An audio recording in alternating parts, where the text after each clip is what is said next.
برادران اسلام، یہ دنیا دارالعمل ہے اور آخرت دارالجزا ہے۔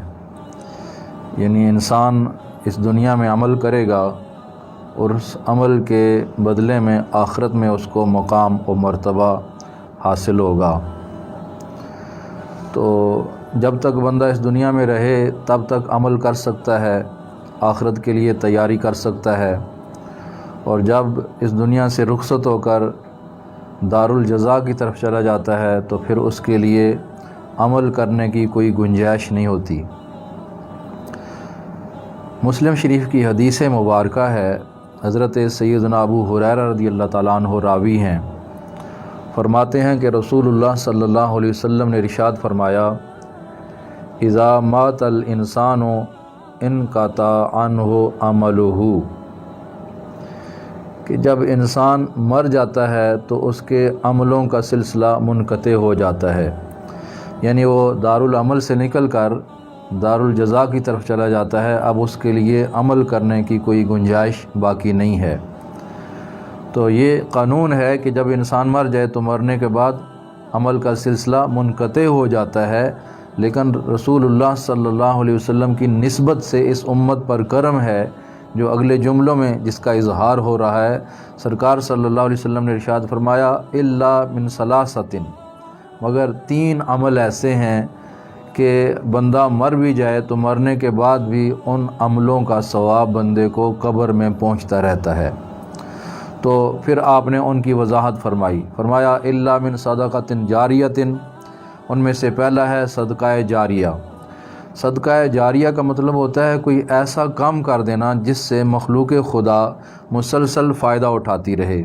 مثلا مسجد بنوا دی، مدرسہ بنوا دیا، اور مدرسے میں طالب علموں کو رہنے کے لیے وہ رہائش مہیا کر دی، یا باقی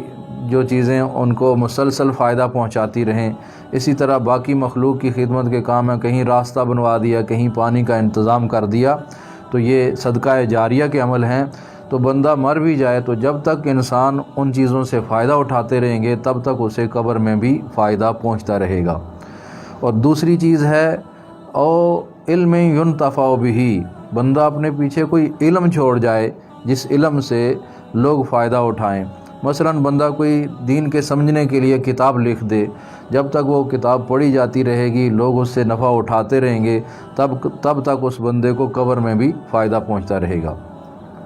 تو یہ جو 2 چیزیں ہیں، صدقہ جاریہ اور علم ایجاد کر کے جانا، ان میں ممکن ہے بندے کو اخراجات کی ضرورت پڑ جائے یا ادھر ادھر سفر کرنے کی بھی ضرورت پڑ جائے،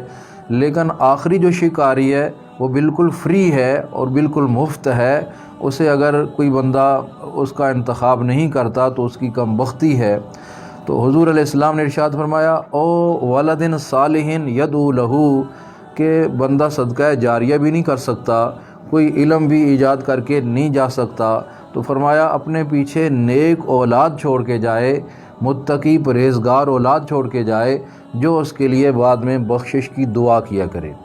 تو میں اکثر اپنی محافل میں یہ کہا کرتا ہوں کہ اگر آپ لوگ صدقہ جاریہ نہیں کر سکتے تو کیا ہوا، کوئی بات نہیں، کوئی علم نہیں چھوڑ کے جا سکتے تو نہ صحیح، لیکن کم از کم اپنی اولاد کو نیک نمازی بنا کے جاؤ۔ جب آپ لوگ اپنی اولاد کو نیک نمازی بنا کے جاؤ گے تو وہ نیک اولاد جو ہے وہ قبر پہ جا کر بھی دعا کرے گی، اور جب بھی نماز پنجگانہ میں وہ پڑھیں گے ربنا اغفر لی ولوالدی،